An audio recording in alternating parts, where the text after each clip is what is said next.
On today's show, we will be talking about club meetings, senior announcements, and other important information. Buck TV starts now.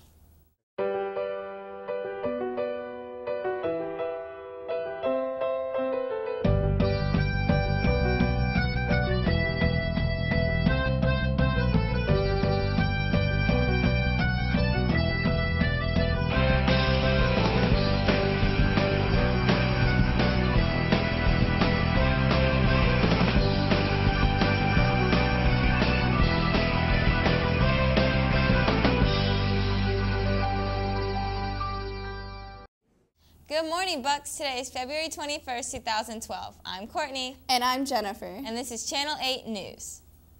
The college fair will be held tonight from 6 to 8 p.m. in our school's cafeteria. There will be over 12 food trucks starting at 4 until it ends, and 60 colleges and universities will be attending. This is an excellent opportunity, so don't miss out. Seniors, the last day to buy your senior picnic ticket is today. It will be held on February 28th. The cost is $10, and you must have a ticket to enter Southaid Park. If you do not attend, you'll be in the auditorium during FCAT rights. Also, the panoramic picture is on sale now until Friday for only $15. If you are planning on participating in Mr. Buccaneer, there is a practice today after school in Miss J's room in 3229 right after school. Bucks, don't forget, Mr. Buccaneer will be held tomorrow at 6:30 p.m. The cost is $5. Sophomores, your t-shirts are on sale for $15 for long sleeve and $10 for short sleeve. Also, the English Honor Society shirts are now on sale for $10. See Mrs. Howell in room 3201. And now to Maxiel with a Black History moment. Gwendolyn Brooks was a highly regarded, much honored poet, with the distinction of being the first Black author to win the Pulitzer Prize. She also was poetry consultant to the Library of Congress, the first Black woman to hold that position, and poet laureate of the state of Illinois. Many of Mrs. Brooks' works display political consciousness, especially those from the 1960s and later, with several of her poems reflecting the civil rights activism of that period. Gwendolyn Brooks was born in Topeka, Kansas, but her family moved to Chicago when she was young. Brooks was 13 when her first published poem, Eventide, appeared in American Childhood.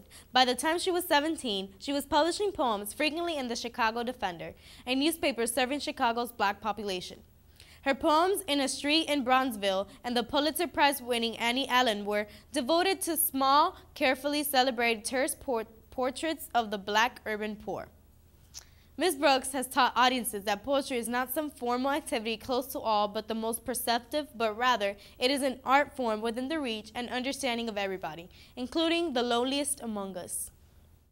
French Honor Society will be having a meeting tomorrow in room 4217 immediately right after school. Ecology members, the deadline for ordering your t-shirts is tomorrow. Please see Mr. Pike in room 3111 to get your shirt size, and the cost is only $6. FBLA Car Wash Saturday, March 3rd from 9 a.m. to 3 p.m. at Jesse's Paint and Body Shop. The pre-sale tickets will be sold for $5 in room 4202. FBLA will also be retouching photos for $5 in room 4202. Students, Miss Carroll would like to go online to sign a petition for a no-kill shelter here in Homestead. The website is homesteadanimalshelter.com. Please help the animals in need. And now to Devin with your Buck Sports.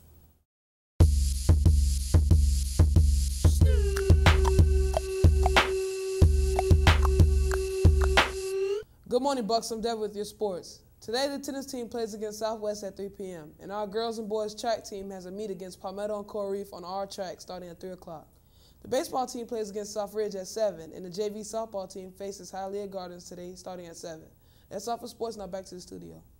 For lunch today, we'll be having ravioli, chicken tenders, and bruschetta. The veggie of the day is broccoli. And that's all for today, Bucks. I'm Courtney. And I'm Jennifer. And don't forget, Bucks, it's Courtney's birthday today. Okay, that was so awkward. 1, 2, 3 to 4. I'm dancing with as many super freaks as possible. You can't change the spots on the leopard. In the club, the homies call me Rev Fool Hefner. We like them girls that's party, them girls that shake they body, them girls that ain't afraid to jump on stage and be somebody.